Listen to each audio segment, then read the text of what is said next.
अस्सलाम वालेकुम and welcome to the programme business insight. I am your host Mohammad Yasir. नाज़रीन, business insight में बात करते हैं कारोबार के हवाले से, मुल्की मौशी सूरत हाल के हवाले से और बहुत सारे दीगर मामलात हैं प्रोग्राम में ज़ेर बहस आते हैं। हालिया दिनों में एक बड़ा अफसोसनाक वाक़या भी शहर कराची में पेश आया और इसका बराह रास्त ताल्लुक कारोबारी तबके से है और ये एक बहुत बड़ा नुकसान इसको समझा जा रहा है। सानिया गुल प्लाजा यकीनन आपके इल्म में अब तक तो आ चुका होगा और इसकी क्या मुहर्रिकात थे, ये वो तमाम मामलात हैं जिसके ऊपर आजकल बहस हो रही है और बहरहाल इसकी अभी इंक्वायरी हो रही है तो मामलात आहिस्ता आहिस्ता सामने आएंगे। समझने की बात यह है कि ये जो कारोबारी मामलात हैं, जो पहले से ही बहुत सारे ऐसे मामलात हैं जिसमें बहुत ज़्यादा तातुल आ चुका है और मौशी पेचीदगियों की वजह से हम देख रहे हैं कि बहुत तेज़ी से हमें बहुत सारे चैलेंजेस का सामना करना पड़ रहा है। तो कोशिश करेंगे इन मामलात पर गुफ्तगू करें। आज बड़े ख़ास मेहमान हमारे साथ यहाँ पर मौजूद होंगे। इनफैक्ट आज मैं यहाँ पर मौजूद हूँ Karachi chambers of commerce industry के हेड ऑफिस में और यहाँ पर आज मेरे साथ जो मेहमान हैं, आप एक जाने पहचाने बिजनेसमैन हैं और कारोबारी हलकों में एक बड़ा नाम रखते हैं और इस वक्त जो रेनिंग प्रेसिडेंट हैं कराची चैम्बर्स के आप हैं, जनाब मोहम्मद रेहान हनीफ साहब मेरे साथ यहाँ पे मौजूद हैं। उनको मैं वेलकम करूँगा। रेहान भाई, thank you so very much for having us. भाई, सबसे पहले तो हम कोशिश तो ये कर रहे थे कि बात करें कि जो हमारे इकोनॉमिक चैलेंजेस हैं उसके ऊपर बात की जाए और यहाँ पे जिस शहर में इस वक्त हम मौजूद हैं इसको बिजनेस का हब समझा जाता है पूरे पाकिस्तान का, बट अनफॉर्चुनेटली एक बड़ा सैड इंसिडेंट हुआ। हम पहले से ही बहुत सारे कंस्ट्रेन हमें थे, हमें इंफ्रास्ट्रक्चर के चैलेंजेस थे, लॉ एंड ऑर्डर की सिचुएशन थी और अगर इस तरह का जैसे गुल प्लाजा का जो इंसिडेंट हुआ है अगर वाकयात होंगे तो आपकी इकोनॉमी को एक बहुत बड़ा जॉल्ट लगता है। कैसे देख रहे हैं सारे इंसिडेंट को और क्या समझते हैं कैसे इन तमाम चीज़ों को ओवरकम किया जाए? देखिए, वेरी अनफॉर्चुनेट कि जो दूसरे चैलेंजेस हैं, इकोनॉमिक चैलेंजेस हैं, जब दुनिया में जो कंपटीशन है हमारा, दुनिया में जो चैलेंजेस हैं उनसे हम निपटें या ये अंदरूनी चैलेंजेस हैं इनसे निपटें। अब जहाँ तक ताल्लुक है इस फायर इंसिडेंट का, मैंने पहले दिन ही, मैं बल्कि मुल्क में भी नहीं था, मैं मुल्क से बाहर था, मैंने वहीं से एक वीडियो पैगाम भी दिया था, प्रेस रिलीज भी दिया था और मैंने इसकी जुडिशल कमीशन बनाने की डिमांड की थी कि ये जो इंक्वायरी रिपोर्ट, और अभी मैंने पढ़ी नहीं है, सुना है आज कोई आई है कि किसी बच्चे ने माचिस खेल रहा था, मतलब मुझे नहीं अभी वो जितनी पॉसिबिलिटीज थी उन्होंने सब उसमें शामिल कर दी। बिल्कुल, तो मैंने अभी पढ़ी नहीं है इसलिए मैं ज्यादा तबसरा नहीं उस पर कर सकता, लेकिन जुडिशल कमीशन के बगैर कोई भी रिपोर्ट या कोई भी उसकी इंक्वायरी हो वो मेरे लिए तो एक्सेप्टेबल नहीं है। लेकिन रेहान भाई, डोंट यू थिंक कि इसका कोई आउटकम निकल सकेगा? क्योंकि इससे पहले भी जैसे हमने देखा था मिलेनियम में हुआ और एक दो और इस तरह के वाकयात हुए। यही मैंने कहा था कि जुडिशल कमीशन बने जिसमें पता चले कि आग क्यों लगी, राइट। फिर क्या उस प्लाजा में एग्जिट्स, फायर एग्जिट्स थी जी, क्या फायर अलार्म्स थी या जो प्रोटोकॉल है वो फॉलो किया हुआ था या नहीं किया हुआ था जी। फिर उसके बाद क्या फायर ब्रिगेड मौके पे पहुंची, क्या फायर ब्रिगेड के पास इस्तेताअत थी कि वो इस किस्म की आग पे काबू पा सके? बिल्कुल ठीक है। क्या उनके पास फोम था? क्या उनके पास दीगर आलात जो इंटरनेशनल मयार के होते हैं वो थे? क्या हमारे फायरमैन्स के पास सेफ्टी जैकेट्स, जो फायर जैकेट्स होती हैं वो थी? क्या उनके पास प्रॉपर मास्क थे, फर्स्ट एड किट्स थी? ये दूसरा मेरा सवाल था। बिल्कुल ठीक है कि आग लगी क्यों, और उधर जो प्लाजा था उसमें ये चीजें थी, फायर सेफ्टी की नहीं थी, और नंबर 2 कि आग बुझाने की भी इस्तात ही नहीं थी। बिल्कुल ठीक ये है। सब चीजें एक जुडिशल कमीशन से पता चल सकती हैं। वरना देखें, मेरे कराची चैम्बर में कोई इंसिडेंट हो और उसकी इंक्वायरी के लिए मैं ही अपने ही 2-3 बंदे बिठा दूं, राइट, तो वो जिस तरह की इंक्वायरी मैं चाहूंगा मैं वैसे करवा लूंगा। बिल्कुल ठीक है। तो इसलिए मैंने ये डिमांड किया था, और उसकी वजह ये नहीं है कि हम किसी को ब्लेम करना चाह रहे हैं या किसी कोई पॉइंट स्कोरिंग होगी, कोई पॉलिटिकल तो हम है नहीं। बिल्कुल ठीक है। उसकी वजह ये है कि आइंदा ये वाकया ना हो, आइंदा आग ना लगे, आइंदा प्रिकॉशंस हो, और अगर खुदा ना खासा लग भी जाए तो ये तबाही ना हो जो हुई है। दुनिया में हर जगह आग लगती है, सही है, ऐसी तबाही कहीं नहीं होती। एग्जैक्टली।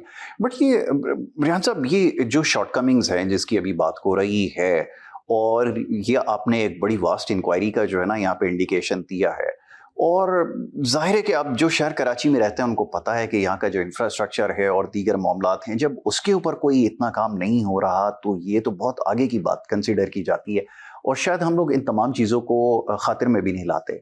हमने किसी भी मॉल में चले जाएं, किसी भी बिल्डिंग में, सरकारी दफ्तर में चले जाएं, मेरा नहीं ख्याल इससे पहले, अब तो शायद इंस्ट्रक्शन लगा भी दिए हैं, कोई फायर एग्जिट का भी बोर्ड कहीं लगा था उसको उन्होंने दोबारा से बल्ब लगा दिया उसके अंदर। बट हैविंग सेड दैट उस तरह से काम नहीं हो रहा जैसा भी आपने कहा कि जैसे दुनिया में होता है, और इस तरह की फायर को जो है वो टैकल किया जाता है। उसके लिए इन्वेस्टमेंट की जरूरत होती है। That's the point. अगर आप उसकी अहमियत समझें कि एक इतना बड़ा शहर है जो 2.5-3 करोड़ का शहर है, चाहे आप उसको गिनती में आपने उसको 1 करोड़ गिनने हैं या 50 लाख गिनने हैं, ठीक है, उस गिनती से तो फर्क, रियलिटी को नहीं चेंज किया जा सकता है। बिल्कुल। तो क्या आपके फायर ब्रिगेड, इतने फायर स्टेशंस हैं आपके पास, इतनी गाड़ियां हैं आपके पास, इतनी स्पार्कल्स हैं आपके पास? कुछ भी नहीं है। बिल्कुल ऐसा ही। तो मेरा कहने का मकसद है, चले इंफ्रास्ट्रक्चर को तो हम रो रहे हैं कि सड़कें ऐसी हैं, वो तो अब आपके सामने है जी, इसमें कोई झूठ और सच तो हो नहीं सकता, ये तो खुद आप देख सकते हैं। Seeing is believing. मेरे पास एक फॉरेन मिनिस्टर आए थे, फेडरल मिनिस्टर आए थे जी जी। वो जब अंदर आए तो हमने उनको बताया कि ये जो इमारत है ये एक हिस्टोरिकल इमारत है जी, और 1934 में इसका महात्मा गांधी ने इफ्तिताह किया जी था। जी। तो उन्होंने बरजस्ता कहा कि जो इसके सामने वाली सड़क है ना, वो भी उसी जमाने की लग रही है। जी, तो कितनी एक अफसोस की बात है कि एक फेडरल मिनिस्टर आके और हमें ये कह के जा रहा है, तो ये शर्म का मकाम है। एग्जैक्टली। तो चले उसको तो हम भुगत रहे हैं, लेकिन फायर तो इसमें एक तो खाली जान नहीं जाता है, मान ली जाता है, इसमें जान भी चली जाती है। इतनी कीमती जानों का नुकसान हुआ है। तो मैं सोचता हूँ कि अगर कुछ भी नहीं लगा सकते पैसे, तो कम से कम फायर ब्रिगेड पे हमें एक बड़ी इन्वेस्टमेंट करने की जरूरत है। अच्छा चलें, इसको कंक्लूड करने से पहले ये कि हमारे यहाँ हर पब्लिक प्राइवेट पार्टनरशिप के तहत कर लेते हैं, मेरा ख्याल है अब यही एक सेक्टर रह गया है जिसके अंदर गवर्नमेंट को सोचना पड़ेगा। और जैसे भी आपने बताया कि पूरी दुनिया में लोग वेल इक्विप्ड हैं और उनके पास टेक्नोलॉजी है और उसके टैक्टिक्स भी हैं, हमारे पास तो मेरे ख्याल में ये सारी चीज़ें नहीं है, तो ये इसके ज़रिए ही मुमकिन हो सकेगी। ठीक है। अच्छा, अब रेहान साहब थोड़ा सा आगे बढ़ते हैं, अब इकोनॉमी की थोड़ी सी बात हो जाए। जो गिवन सिचुएशन है इस वक्त, ऐसा महसूस होता है कि हमें बहुत सारे कंस्ट्रेंट हैं, बट ऑन पेपर तो सिचुएशन बेहतर नजर आ रही है। इन्फ्लेशन भी डाउन साइड पर हो गई, इंटरेस्ट रेट भी हम देख रहे हैं कि सिंगल डिजिट में समहाउ ले आए। लेकिन ये आपको लगता है कि सस्टेनेबल होगा? और प्लस ये कि शहर कराची के अंदर जो बिजनेस एक्टिविटी है, इसके अंदर कोई हमने अभी तक कोई सर्ज नहीं देखी, कोई तेजी ऐसी गैर मामूली नजर नहीं आ रही, इसकी क्या वजह समझ आती है? देखिए, हमारी जो बैकबोन है या जो समझ लें जो हमारी इस वक्त जरूरत है, वो एक्सपोर्ट्स की इंक्रीज है। बिल्कुल ठीक है। हमने जैसे कि आपने कहा बहुत सारी चीजों में इंप्रूवमेंट आई है पिछले अगर 3 साल से देखें जी, तो आप देखें हमारे फॉरेन एक्सचेंज रिजर्व्स में बेहतरी आई है। राइट। हमारे इंटरेस्ट रेट जो 22% हो गया था, अभी भी वो दुनिया में महंगे हैं, दुनिया से महंगे हैं हम, लेकिन बहरहाल आज हम 10.5 पे हैं। राइट। ठीक है। इसी तरह हमारा जो करंट अकाउंट डेफिसिट था वो $20 अरब था 3 साल पहले, अब हम तकरीबन बराबर हो गए या 1-2 बिलियन आगे पीछे हैं। तो बहुत सारी चीजों में हमारी बेहतरी आई है। एक मुल्क जो डिफॉल्ट हो रहा था और बैंकक्रप्ट कहते थे, वो भी एक बेहतर पोजीशन में आ गया। लेकिन जो एरिया जहां हम मिजरेबली फेल हुए हैं वो है कि हम एक्सपोर्ट्स नहीं बढ़ा सके। अब आप देखिए कि जो हमारी रेमिटेंसेज हैं वो 37 बिलियन हो गई है, एक्सपोर्ट से ज्यादा हमारी एक्सपोर्ट 32 है। अब इसमें ये कोई ये नहीं कह रहा हूँ कि ये क्या गलत हो गया, अच्छा है 37 हुई है, बहुत अच्छा है। अगर ये ना होती तो हम परेशानी में होते, अल्लाह करे ये 50 बिलियन हो जाए। लेकिन शर्मिंदगी इस बात की भी है कि वो 60-70 लाख लोग जो बाहर हैं वो $37 अरब हमारे लिए जनरेट कर रहे हैं, और जो 24 करोड़ यहाँ बैठे हुए हैं वो 32 बिलियन भी बड़ी मुश्किल से कर रहे हैं। बिल्कुल। तो ये एक सोचने का मकाम है। तो जिस एरिया में हम फेल हुए हैं वो एक्सपोर्ट्स है, और अब हमारे सर्वाइवल एक ही चीज में है और वो है एक्सपोर्ट्स और एक्सपोर्ट्स, कुछ भी नहीं। तो एक्सपोर्ट्स बढ़ाने के लिए सोचना चाहिए, उसी पे हम दिन रात बहस भी करते हैं, गवर्नमेंट से भी बात करते हैं।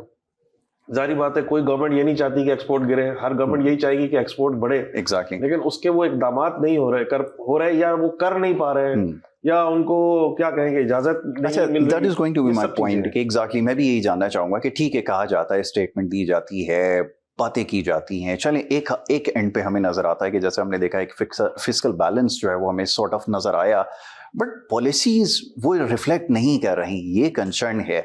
और रीजन के अंदर इस वक्त जो मैं देख रहा हूँ, अभी मैं वियतनाम के नंबर्स देख रहा था, बड़ा अनफेयर होगा इस वक्त उसको बताना यहाँ पर, क्योंकि वो 300 बिलियन के जो ब्रैकेट है उससे बाहर जा चुके हैं, और we are still struggling for 37 billion 40 billion, और बड़ी मुश्किल से अगर हम अभी तो ये 50 बिलियन की बात भी नहीं कर सकते, तो वेयर वी हेडिंग, सवाल ये है। देखिए, इसमें बड़ा सिंपल है, जब आपकी जो कॉस्ट है रीजन से 10-15% महंगी होगी, एग्जैक्टली, तो आप कैसे कंपेटिटिव हो ही नहीं सकते। एक ही मार्केट में अगर हम दो दुकानदार एक साथ साथ बैठे हैं, आप एक चीज 100 रुपए की खरीद के लाए, मैं 115 की खरीद के लाया हूँ, कस्टमर आएगा आपके पास आएगा, आप उसको 110 में बेच देंगे जी, मेरे पास आएगा, मेरी तो खरीद ही 115 है, तो मैं कैसे बेचूंगा उसको।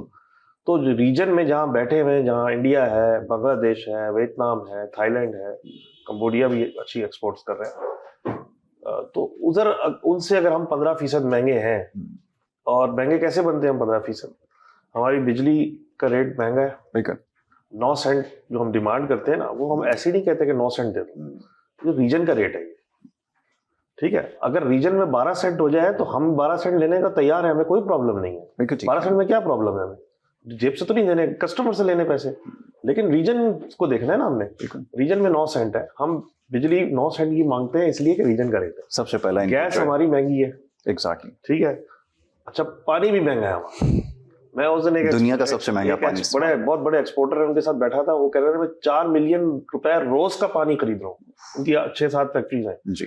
तो 30-40 लाख रुपए का जो शख्स पानी खरीद रहा हो, वो कॉम्पिटिटिव कैसे रहे, कैसे हो सकता है। फिर उसके बाद इंटरेस्ट रेट रीजन में 6-7% पे, हम 10.5 पे, 10.5 से आए, सिंगल डिजिट में तो अभी भी नहीं आए। अब सिंगल डिजिट ये हमने नहीं कहा था, ये गवर्नमेंट ने खुद कहा था साल पहले कि अब इसको बहुत जल्द सिंगल डिजिट में ले आएंगे। अच्छा, हो जाना चाहिए था, ये तो एक कॉन्ट्रडिक्शन है, मैं तो बहुत पहले एंटिसिपेट कर रहा। वो इसलिए जाना चाहिए था जब ये अभी आपने खुद कहा ना, इन्फ्लेशन कम हो गई है, 4% पे आ गई है, ठीक है। अगर 4% इन्फ्लेशन है तो फिर क्यों 10-11% इंटरेस्ट जस्टिफाई नहीं करता, तो 8-9% होना चाहिए ना। बिल्कुल ऐसा ही है, बल्कि 7% पे भी आप ला सकते हैं, इतना स्पेस तो है। इसका मतलब है आपकी या फिर इन्फ्लेशन की रिपोर्ट सही नहीं है कोई आपने अपनी रिपोर्ट पे खुद ही क्वेश्चन मार्क लगा दिया है। तो हमें ये चीजें दुरुस्त करनी पड़ेंगी, कोई एक्स्ट्राऑर्डिनरी कोई एफर्ट्स की जरूरत नहीं है। सिंपल ये 3-4 चीजें अगर गवर्नमेंट सही कर दे, आपको एक्सपोर्ट में बेहतरी नजर आना शुरू हो जाएगी। बिल्कुल ठीक है। अच्छा, ये एक रोड नेटवर्क का भी बड़ा इंपॉर्टेंट रोल है। अब तो आप चैम्बर में सारे मामलात को देख रहे होंगे, एक बहुत ज्यादा क्वेश्चन किया जाता है कि पोर्ट से लेकर एक गोडाउन तक माल ले जाना, और फिर दूसरे शहर से जो यहाँ पर शिपमेंट्स आती हैं, जो सामान आता है जो शिपमेंट के थ्रू जाता है, वो बहुत इससे परेशान है। वो कहते हैं कि ट्रांसपोर्टेशन की कॉस्ट बहुत ज़्यादा बढ़ जाती है। अच्छा, पूरी दुनिया में होता है कि जो पोर्ट सिटी होती है ना, उसके अंदर जो रोड नेटवर्क होता है ना, वो ऐसा होता है कि पूरे मुल्क से अलग बनाया जाता है, उसको प्रायोरिटी दी जाती है। लेकिन यहाँ सिचुएशन बिल्कुल उलट है। गवर्नमेंट की कंसिडरेशन में है, डायलॉग होता है तो उसको बताया जाता है। फेडरल मिनिस्टर साहब आए थे मेरे टाइम अफेयर्स के, उसमें मेरी उनसे इस बारे में काफी बात हुई, और मैं एक दफा केपीटी गया था, मेरे प्रेसिडेंट बनने से पहले की बात है, तो वो उन्होंने जो प्रेजेंटेशन दी थी उसमें काफी उनकी चीजें थी इस तरह की। लेकिन मैं यहाँ पे एक बात और करूंगा, देखिए जो ट्रांसपोर्ट होती है ना सामान की, गुड्स की, वो रेल से होती है। जब आप सामान की तरसील करते हैं रोड से, तो एक तो आपके रोड्स पे ट्रैफिक होता है, बिल्कुल ऐसे ही ओवरबर्डन हो जाते हैं, बिल्कुल। फिर वो एक्सपेंसिव भी होती है, डीजल उस पर खर्च होता है। फिर आपके जो मोटरवेज हैं, जो रोड्स हैं, उसको वो खराब करते हुए जाता है, इतना बड़ा भारी, वो स्पॉयलर्स होते हैं, एब्सोल्युटली। फिर उससे पोल्यूशन होती है। तो अगर यही चीजें ट्रेन से जा रही हैं, यही कंटेनर आपके मालगाड़ी लेके जा रहे हैं, तो कितना इफेक्टिव हो जाएगा। बिल्कुल होगा। तो हमें रोड्स को तो ठीक है, रोड पे ही हमें सही करने की जरूरत है, लेकिन हमें ये भी सोचना चाहिए कि हम अपनी इस चीज को ट्रेन पे शिफ्ट करें। बिल्कुल ठीक है, ट्रेन पे लेके जाएं, अपना ट्रेन सिस्टम को बेहतर करें, लोकोमोटिव्स लाएं, सिग्नल सिस्टम अच्छा हो, स्पीड्स थोड़ी अच्छी हो जाए हमारी, तो ये चीजें ट्रेन पे जानी चाहिए। ना वहाँ पॉल्यूशन होगी, बिल्कुल ठीक ना है, आपकी ट्रैफिक फंसेगा, बर्डन भी कम होगा, एग्जैक्टली चीज, आपका डीजल का भी होगा, एक्सचेंज फॉरेन एक्सचेंज बचेगा, आपका सब कुछ हो जाएगा। तो हमें ट्रेन पे जाना चाहिए बजाय कि हम रोड्स की तरफ जाएं। बिल्कुल ठीक है, ये कंसिडरेशन में होना चाहिए। आइडियली यही आपके पास जो है सबसे बेहतरीन ऑप्शन इसको समझा जाता है। गोइंग फॉरवर्ड थोड़ा सा लोकल ब्रांड्स की बात करते हैं। अभी रिसेंट टाइम्स में हमने देखा कि कुछ बाहर की प्रोडक्ट्स जो थी, कुछ कंपनीज ऐसी थी जिनके खिलाफ बॉयकॉट हुआ, फिर लोकल ब्रांड्स इमर्ज होना शुरू हुए। अब सवाल ये पैदा होता है कि हम उनको किस हद तक फैसिलिटेट कर रहे हैं। और फिर मेरे अपने लोकल ब्रांड्स हमेशा से एक कंप्लेन ये रही है कि वो कंग्लैमरेट्स नहीं बन पा रहा है, बहुत बड़े जाइंट्स नहीं बन पा रहा है, दुनिया में नाम नहीं इस तरह से हो पा रहा। उसके लिए आप क्या समझते हैं कि क्या करने की ज़रूरत है, कैसे इनको सपोर्ट किया जाए, कैसे प्रमोट किया जाए, क्योंकि गवर्नमेंट की तरफ से तो ऐसा कोई पॉलिसी उनके लिए है। देखिए, जो जहाँ तक ताल्लुक है लोकल ब्रांड्स का, ज़ाहिर बात है एज ए पाकिस्तानी मेरी भी यही ख्वाहिश होगी कि मेरे मुल्क का माल बिके। बिल्कुल ठीक है। और जो चीज़ अवेलेबल नहीं है वो ठीक है आप लाएं। ठीक है। तो बल्कि कभी थोड़े दिनों पहले मैं किसी इसी तरह की ब्रांड्स के ऊपर कोई एक सेमिनार था, मैंने वहाँ स्पीच कर रहा था, तो मैंने उनको कहा देखें जो ज़रूरी चीज़ें इंपोर्ट हो रही हैं तो हैं, बिल्कुल होनी चाहिए वो, लेकिन गैर ज़रूरी चीज़ों को हमें किसी ने, अगर हम आलमी कोई हमारे मुआहदे हैं जिनकी वजह से हम नहीं रोक सकते, लेकिन उनको जो नॉन टैरिफ बैरियर्स हैं किसी तरीके से उनको रोकना चाहिए। बिल्कुल। क्योंकि जब मैं प्रेसिडेंट बना तो मेरा एक दोस्त तो घर पे मुझे मुबारकबाद देने आया, तो खूब बुके वुके दिया और उसने कोई गिफ्ट लेके आए। तो नेक्स्ट डे उसको खोला तो उसके अंदर बिस्किट थे, और वो डेनमार्क का बिस्किट थे। बताइए। तो बेसिकली देखा जाए कोई बिस्किट भी अगर हम इम्पोर्टेड लेंगे तो ये कहाँ जाएगा मुल्क? Exactly. अच्छा, क्या हम कोई ऑयल से या तेल और गैस से माला माल तो है नहीं। हमारे पास हर वक्त फॉरेन एक्सचेंज का प्रॉब्लम रहता है। एग्जैक्टली। और अपने फॉरेन एक्सचेंज को हम ये बिस्किट्स पे और चाय के ऊपर, 5वां बड़ा दुनिया में दूध का हम प्रोड्यूसर है। जी जी सही है। और आज भी बटर और चीज ये इम्पोर्टेड आता है। तो मुझे खा रहा होता हूँ तो मुझे तो ये ऐसा लगता है कि बच्चों का, मैं कोई अपने पाकिस्तानी बच्चों का खून पी रहा हूँ कि यार ये गुर्बत इतनी। एग्जैक्टली। और आप अपना फॉरेन एक्सचेंज जो एक बकौल हमारे प्राइम मिनिस्टर साहब के कि $1 अरब के लिए भी उन्होंने नाक से लकीरें मेरी खिंचवा दी। ऐसा ही है। बिल्कुल सही। बिल्कुल ठीक है ना, कितनी मुश्किल सूरत है यार।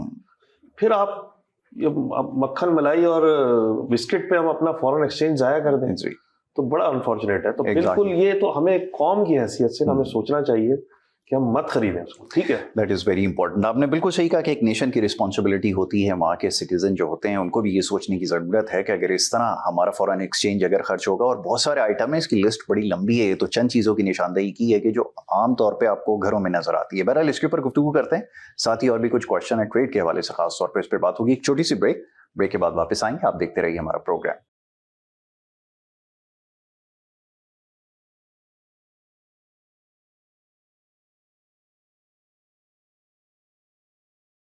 Welcome back once again. एक दफ़ा फिर आपको खुशामदीद कहेंगे। और ब्रेक पे जाने से पहले जनाब रेहान हनीफ साहब से हमारी गुफ्तगू हो रही थी और बड़ी इंटरेस्टिंग डिस्कशन जारी थी, बात हो रही थी कुछ ट्रेड के हवाले से।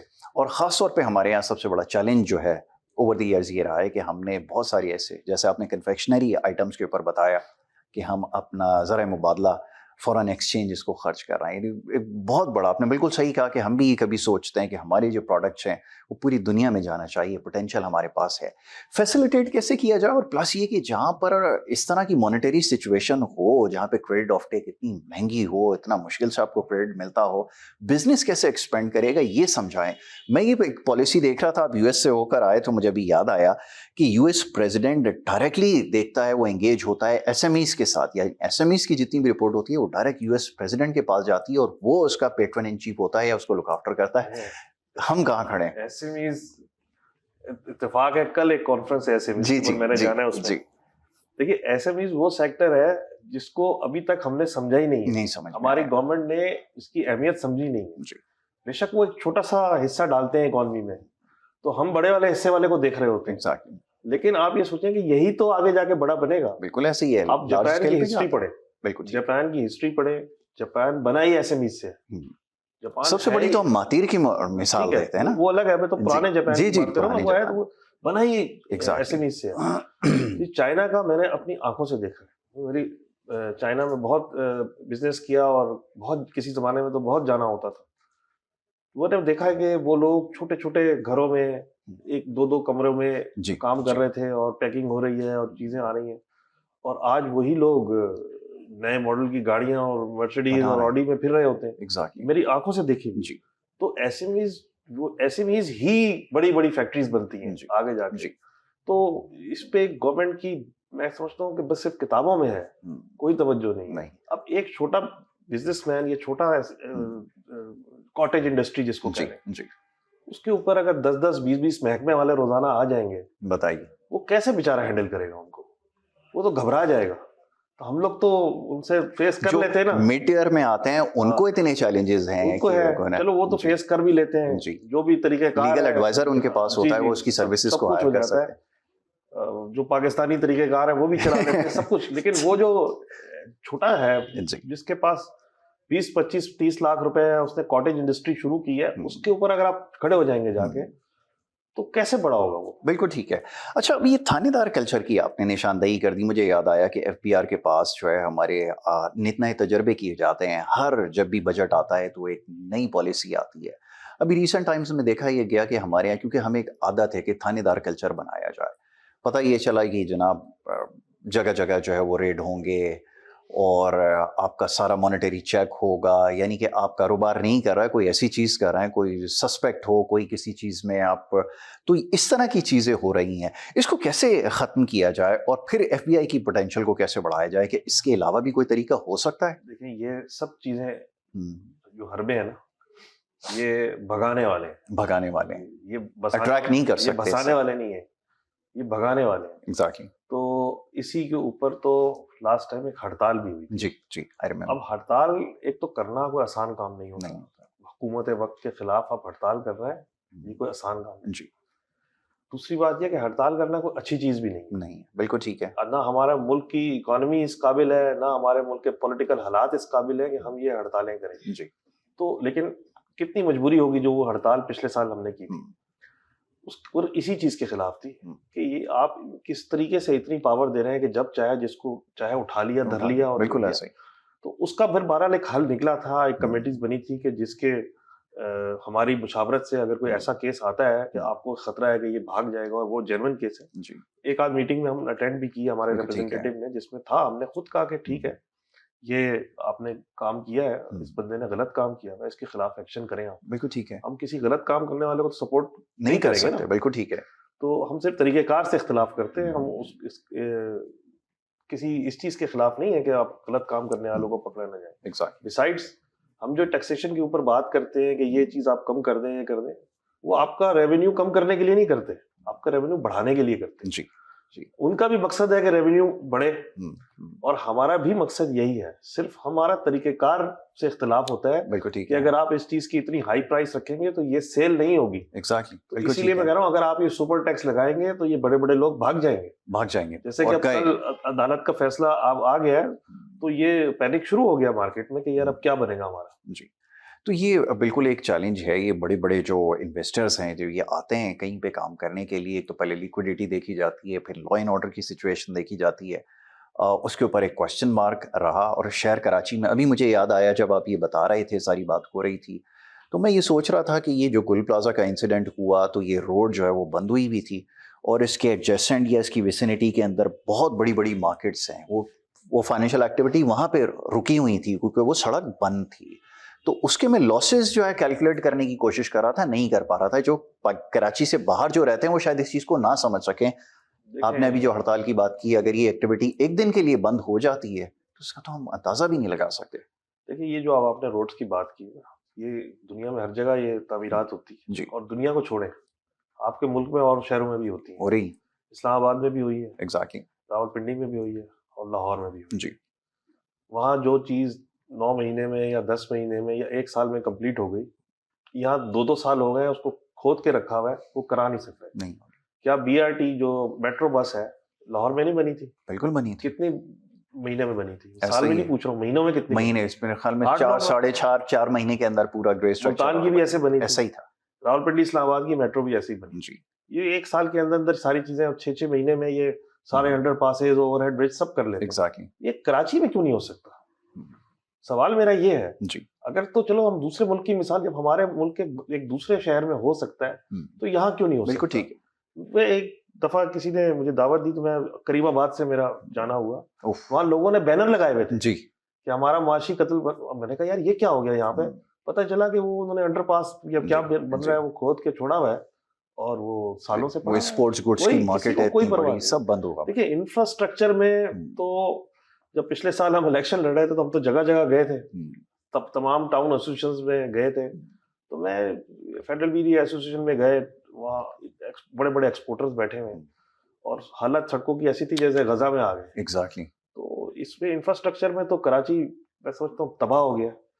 क्या इनको पैसे नहीं दिए जाते, या अगर पैसे दिए जाते हैं तो वो लगते नहीं है? जी, अब हमें कुछ नहीं पता इसका। लेकिन एग्ज़ैक्टली। सूरत हाल ऐसी है कि इसमें हम झूठ सच नहीं कर सकते, आप खुद देख सकते हैं जाके। अच्छा, ये फिर कहना हमारे लिए बड़ा मुश्किल हो गया है बीइंग प्रेसिडेंट। अब तो जब आप ये बात करते हैं वो थ्रू चैनल्स के जाती है, तो देखने में ये आया है कि वो उसको बुरा सा मान जाते हैं, वो कि ये नाराज हो अब जाते हैं, नाराज हो जाते हैं कि ये कहते हैं कंप्लेन कर शिकायत कर रहे हैं। दी, एग्जैक्टली। चुगली कर दी, मजाक कर दिया, ये इस तरह की बातें हमने सुनी है। अच्छा, फिर ये एक है, आप इन्फीरियरिटी कॉम्प्लेक्स में आते हैं हमारे लोग, जब हम पंजाब में देखते हैं या दीगर जगहों पर देखते हैं, डिप्रेशन हो जाता है। डिप्रेशन हो जाता है कि वो इतनी तेजी से प्रोग्रेस कर रहे हैं और हम लोग, एक हमारा बस प्रोजेक्ट नहीं मुकम्मल हो रहा है। अच्छा जी, थोड़ा सा और आगे बढ़ते हैं। अब इन अ लॉन्गर रन हमारे यहाँ सारी चीज़ें सो कनेक्टेड हैं आपकी पॉलिटिकल स्टेबिलिटी से, और after a very long time मुझे लगता है कि पॉलिटिकल आपके जो एपिसोड्स थे ना, वो काफ़ी हद तक जो है वो थम से गए या अपना टेन्योर मुकम्मल कर जाएंगे। डू यू थिंक कि ये प्रोडक्टिव होगा हमारी इकोनॉमी के लिए? क्योंकि हमें जो एक पोटेंशियल थ्रेट है वो सबसे बड़ी यही है कि हमारे यहाँ पॉलिटिकल इंस्टेबिलिटी है। What do you think? Political stability, मैं समझता हूँ कि जो इस वक्त गवर्नमेंट्स बनी हुई हैं हम्म, और इदारे भी जिस तरह मिलके एक साथ काम कर रहे हैं, हम्म, और उसका रिजल्ट भी हमने कई जगह देखा। हमने कितनी बड़ी जंग लड़ी हमने, एग्जैक्टली।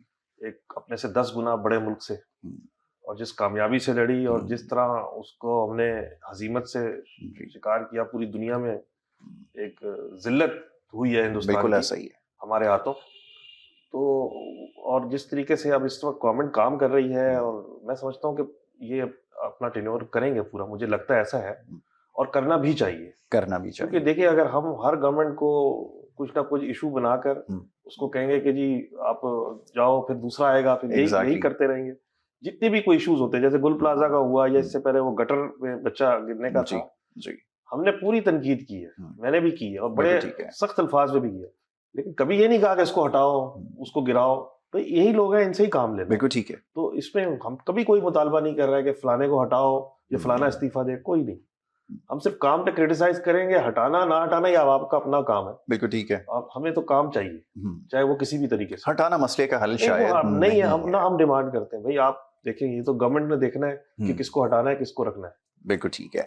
अच्छा, अब थोड़ा चैम्बर के हवाले से कुछ एक्टिविटीज़ रिसेंट पास्ट में हमने देखी हैं जो बहुत ज़्यादा प्रोडक्टिव रहीं, जैसे माई कराची एग्जीबिशन चल रही है एक कंटिन्यूटी के साथ, और दीगर मामलात हैं, हाईलाइट तो कर रहे हैं, बट अगेन क्वेश्चन वही होता है कि उस तरह से हमें चीज़ें रिफ्लेक्ट होती हुई नज़र नहीं आ रही। ज़ाहिर है कि ओवरऑल हमारा पोटेंशियल कम होता जा रहा है, जिसकी भी आपने निशानदेही की है। गोइंग फॉरवर्ड क्या करने का इरादा है, और ख़ासतौर पे मैं कहता हूँ हमारे ब्रांड्स का डिस्प्ले हो बाहर, उस सिलसिले में क्या हो रहा है स्टैंड के ऊपर? देखिए, कराची चैम्बर तो हम लोग तो सुबह यहाँ आ जाते हैं और शाम तक यही कोशिश होती है कि कोई बेहतरी निकले। जैसे अभी आप आए थे, मैं आने में लेट भी हुआ, जी जी। हमारी हलाल फूड अथॉरिटी से लोग आए हुए थे, हलाल मीट की हमारी कॉन्फ्रेंस थी।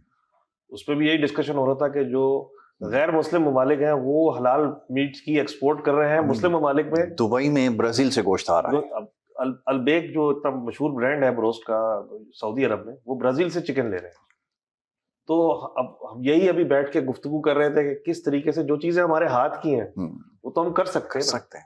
जो इंटरनेशनल स्टैंडर्ड्स हैं, जो हलाल शरिया स्टैंडर्ड्स हैं, उसको हम फॉलो करें, और हम ब्राजील से बेहतर प्राइस पे माल दे सकते हैं। बिल्कुल ऐसे। तो इसी तरह मुख्तलिफ और भी चीजें हैं। तो कराची चैम्बर दिन रात यही हमारी कोशिश है, इसीलिए हम बैठे रहते सारा दिन कि किसी तरह। और जहां तक आपने बात की अभी माई कराची की, जो 6 फरवरी से 8 फरवरी तक होती है, बहुत वो फेस ऑफ कराची है। और ये उस वक्त शुरू हुई थी जब कराची में कोई आना नहीं चाहता था। जी, वो कहेंगे आएंगे तो मर जाएंगे। हाँ। उस वक्त शुरू की थी कि कराची का एक मुस्बत चेहरा पाकिस्तान के सामने जाए, दुनिया के सामने जाए। वो बहुत बड़ी अपॉर्चुनिटी है। और मैंने वहाँ कई ऐसे ब्रांड्स देखने को मिलते हैं जो जिनको लोग जानते नहीं है, लेकिन लोग वहाँ रश लगा हुआ होता है और फिर वहाँ पे उनको लोग जानने लग जाते हैं मार्केट में। तो ये एक बहुत बड़ी अपॉर्चुनिटी है कि माई कराची के जरिए, और कुछ ज्यादा महंगे हमारे स्टॉल्स नहीं है, बड़े मुनासिब कीमत पे है। कोई हमारे कमाने के लिए या पैसे कोई हमारी कोई सोर्स ऑफ इनकम नहीं है वो। हमारा मकसद यही है कि हमारे खर्चात पूरे हो जाएं, लेकिन लोगों को कुछ थोड़ी सी एंटरटेनमेंट भी होती है वहाँ पे। एंटरटेनमेंट भी मिले और कारोबार भी हो जाए, और कुछ ब्रांड्स जो हमारे पाकिस्तान के हैं वो शुनास हो जाए, उनको कारोबार मिले। बिल्कुल ठीक है।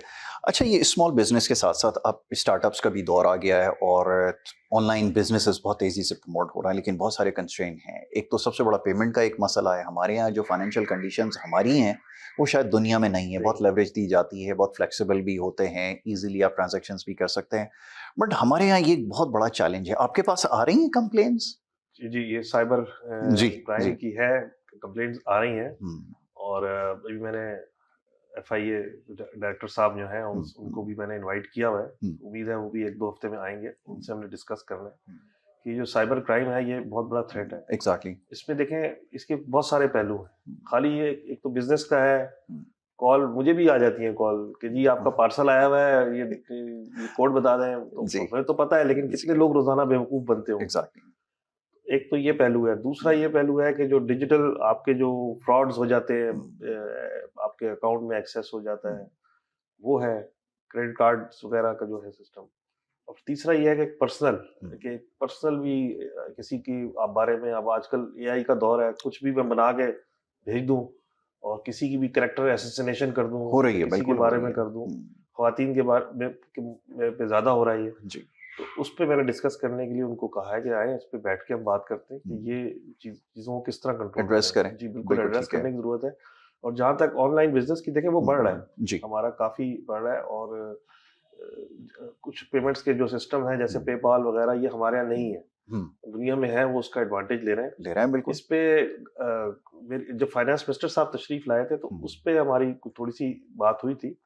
और मेरा ख़्याल है कि इस साल में इस पे पेशरफ़्त होगी, कुछ ना कुछ ये ऐसे सिस्टम्स आ जाएँगे, क्योंकि अब दुनिया में ऑनलाइन का बिज़नेस जो है वो बढ़ता जा रहा है, और ये बिल्कुल, मॉल्स का और ये शॉपिंग का, ये इसका कल्चर अब खत्म ये अब होता जा ख़त्म रहा है, होता जा रहा बिल्कुल है ऐसा इसको। ही है। तो इसको अब हमें अब नए तकाज़ों के मुताबिक अपने आप को हुँ, हमें एडजस्ट करना पड़ेगा। हुँ, और फाइनेंस मिनिस्टर साहब के इल्म में थी ये बात, औरंगज़ेब साहब से मेरी खुद बात हुई। हुँ, और मेरा ख़्याल है कि इस पे गवर्नमेंट काम कर रही है इस पे। करनी पड़ेगी कंसिडरेशन। जी, उसकी कर रहे वजह हैं। ये है कि अब आपको आपके चैम्बर्स के अंदर भी अब एक अलग यूनिट बनाना पड़ेगा जो स्पेशली या डेडिकेटेड हों, जो इन सारी चीज़ों को कैटर जी, करें, जी। उनको देखें, उनको रजिस्टर करें, क्योंकि ये बड़ा ज़रूरी हो जी, जी, गया। अब तो बिल्कुल ऐसे ही। जितने जायंट्स हैं, बड़े-बड़े नाम लेते जाइए आप, वो सारे इससे कनेक्टेड हैं, करेक्ट। इसके साथ, ऑनलाइन बिज़नेसेस के साथ। छोटी-सी ब्रेक एक यहाँ पर ले रहा हूँ और उसके फ़ौरन बाद वापस आएँगे और उसके साथ अपनी डिस्कशन को कंटिन्यू रखेंगे। आप देखते रहिए हमारा प्रोग्राम बिज़नेस इनसाइड।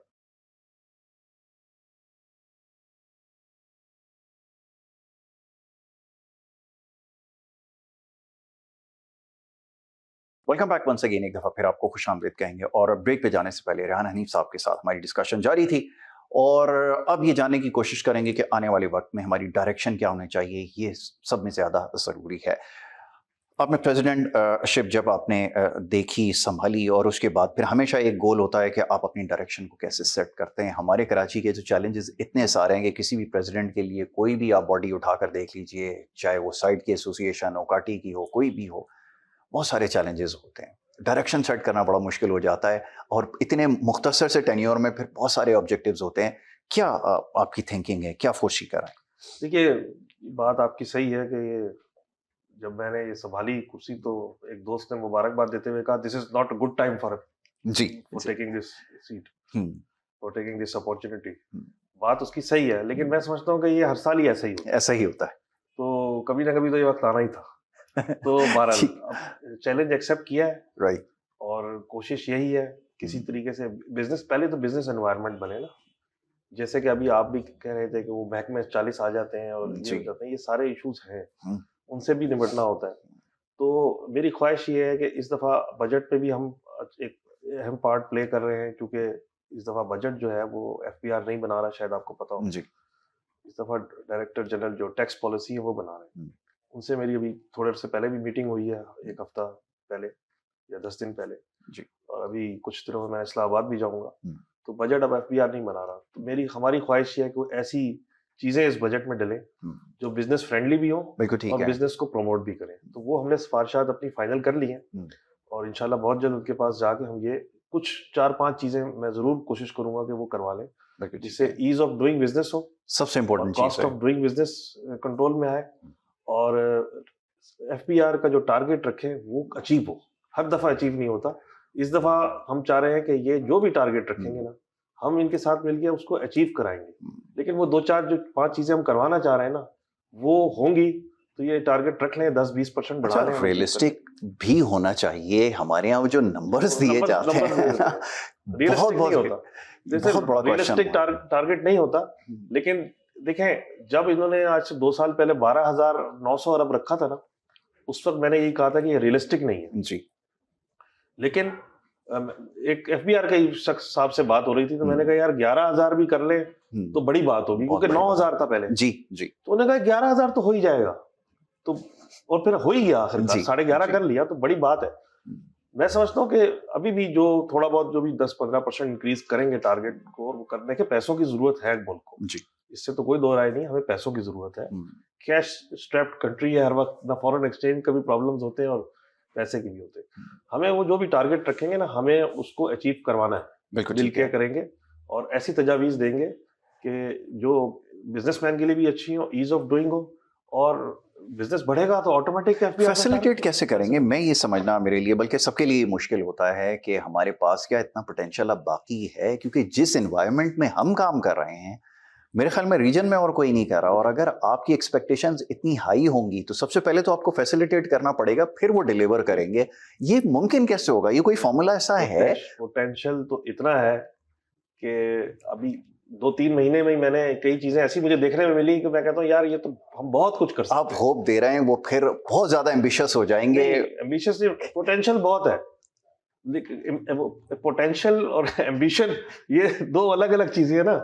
पोटेंशियल बहुत है, हमारे एम्बिशंस होने चाहिए। मुझे अब थोड़ा डर महसूस हो रहा है अगर आप ये बात कह रहे हैं पोटेंशियल है। पोटेंशियल बहुत है, ठीक है, पोटेंशियल बहुत है। यार देखें, 700% पिछले 15 या 12 साल में 700% वियतनाम ने टेक्सटाइल में ग्रोथ की है। हमारी 23% है, तो 700% ग्रोथ वो कर गए। मैं होकर आया और जब मैंने उनका होम टेक्सटाइल देखा और मैंने दीगर आइटम से, बांग्लादेश में कॉटन होती है? नहीं होती, नहीं होती। हम लोग उनकी टेक्सटाइल हमारे से ज्यादा है। ठीक है, तो हम भी बड़े आराम से कर सकते हैं जी। हम कोई ये नहीं, हमें सिर्फ पॉलिसीज जो 2-4 चीजें हैं, कुछ ज्यादा बड़ी नहीं है, वो सही करनी है। पोटेंशियल बहुत है हर चीज में। 5वां बड़ा दुनिया का दूध पैदा करने वाला मुल्क है, सबसे महंगी चीज, और हम वो यूज करते हैं। अब देखें ना, हम 200 रुपए का दूध बेचें, उसी 200 रुपए के दूध की जो बाय प्रोडक्ट बनेगी वो 2,000 रुपए की होती है। इतना महंगा चीज होता है जी। ये है। अब गुलाब, कितना गुलाब हमारे पास पैदा होता है। नेदरलैंड्स की $35 बिलियन की सिर्फ एयर फ्रेशनर की एक्सपोर्ट है जी। हमारी पूरी एक्सपोर्ट से ज्यादा सिर्फ एयर फ्रेशनर की एक्सपोर्ट है। हम सारा गुलाब जाया कर देते हैं। ये प्रेसिडेंट बन गए, उनको हार पहना दो, कब्रों पे डाल दिया, या वेरी सॉरी, लेकिन ये रियलिटी है कि हमारे हज उम्रा करके आए वो हार डाल। भाई वो तो गुलाब हमें मिलना ही नहीं चाहिए जी। जिस क्वालिटी का गुलाब है हमारे पास, वो हमें मिलना ही नहीं चाहिए। वो सेंट्स बनते हैं, उसके परफ्यूम्स बनते हैं, और उसकी तो सारी डिमांड होनी चाहिए एयर फ्रेशनर की फैक्ट्रीज पे। एग्जैक्टली। हम ये जाया कर रहे हैं सारा अपना रॉ मटेरियल जी। ये चीज 1,000 रुपए का गुलाब 10,000 रुपए का बिके जी, अगर उसको हम एयर फ्रेशनर में कन्वर्ट कर दें। एग्जैक्टली। तो ये सब चीजें हैं, इस पे हम सेमिनार भी कराते हैं, जैसे आज हलाल मीट का हमने करवाया था। लोगों को ट्रेन भी करने की कोशिश कर रहे हैं, अवेयरनेस की भी कर रहे हैं। वुमेन एंटरप्रेन्योर है, उनको भी हम ला रहे हैं कि हमारी ख्वातीन है वो भी इसमें हिस्सा लें चीजों में। कोशिश पूरी कर रहे हैं, इंशाल्लाह ताला ये हमारा काम है कोशिश करना। एक्सपोजर तो हमारे लोग लेते हैं। जर्मनी में भी अभी रिसेंटली एक एग्जीबिशन हुई है होम टेक्सटाइल के हवाले से, उसमें हो गई है। लेकिन हमारा एक कंप्लेन हमेशा से ये रही है कि उस तरह से हमें एक्सपोजर नहीं मिलता, या हम शायद प्रिपेयर्ड नहीं होते। हमें प्रोडक्ट डिस्प्ले कैसे करना है, अरेंजमेंट कैसे करनी है। मैं तो समझता हूँ इसके ऊपर सबसे ज्यादा सेशन तो इसके ऊपर कंडक्ट इस पे होते हैं सेशन। ठीक है, गवर्नमेंट के इदारे भी हैं जो आपको इस पे ट्रेन करते हैं, और हमारी जो अपनी कंपनीज हैं जो जाके एग्जीबिशंस में हिस्सा लेती हैं, वो बड़े अच्छे तरीके से इस तरह की कंपैटिबिलिटी बिल्कुल है। हमें सिर्फ पीछे से गवर्नमेंट सपोर्ट करे ना, और ये जो कॉस्ट मैंने बताई हैं जो हमारी रीजन से ज्यादा है, ये कर दें, फिर हमें छोड़ दें, हम आपको खुद नहीं। अभी मैं सोच रहा था कि आप इनको मीटिंग करने के लिए जब दुबई भेजेंगे तो पहले तो वीजा प्रोसेस को गो थ्रू करेंगे, उसके बाद फिर वहाँ एक्सेस मिलेगा। ये भी तो एक कंस्ट्रेंट है ना, ये तो गवर्नमेंट लेवल के ऊपर ये आपको ऐसी पॉलिसी भी तो अडॉप्ट करनी पड़ेगी ना कि आपको एक्सेस तो दे बिजनेसमैन को। बस ये इश्यूज है, वीजे के इश्यूज होते हैं, ये सब है। लेकिन उसके बावजूद ही मैं कह रहा हूँ कि कुछ चीजें अगर ये गवर्नमेंट सही कर ले तो, और हमें खुला छोड़ दे, यही बिजनेस कम्युनिटी आपको पैसे कमा के भी देगी, आपको फॉरेन एक्सचेंज भी ला के देगी। बिल्कुल ठीक है। वन लास्ट वर्ड, एक चीज़ मैं सिर्फ़ ये समझना चाहता हूँ कि इस वक़्त जैसा अभी आपने कहा कि हमें कैश स्टार्विंग इकोनॉमी है, दोबारा से फेडरल की तरफ जाना पड़ेगा क्योंकि हमें जब तक उसको सेंट्रलाइज़ नहीं करेंगे, वो 18th अमेंडमेंट के बाद थोड़ा-सा पॉलिटिकल सब्जेक्ट है बट स्टिल मैं आपकी एक राय ऐसे ही जानना चाहूँगा कि क्या वाक़ईतन फेडरल के पास जब दोबारा इख्तियारात और रिसोर्सेज़ ज़्यादा होंगे, तो वो ज़्यादा बेहतर तौर पे डिलीवर करेंगे? क्योंकि ये एक लाइन ड्रॉ कर दी गई है, क्योंकि वो सारा पैसा जब स्टेट के लेवल पे चला जाता है या प्रोविंसेस के लेवल पे चला जाता है, तो वो फेडरल फिर कुछ ज़्यादा कर नहीं सकता, एग्ज़ीक्यूट नहीं कर पाता प्लान्स। क्या ये बात बिल्कुल ठीक है कि 18th अमेंडमेंट के बाद जो पैसा है वो सारा प्रोविंसेस पे चला बिल्कुल गया ठीक है।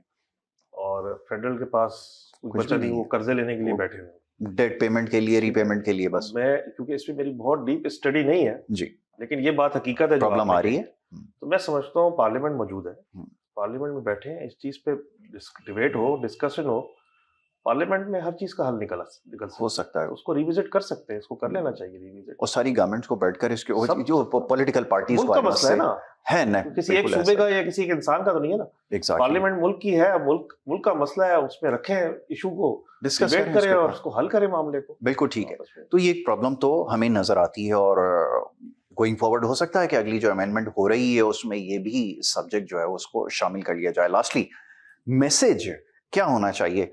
और मैसेज वैसे तो गवर्नमेंट को ये पूरी डिस्कशन ही एक मैसेज है।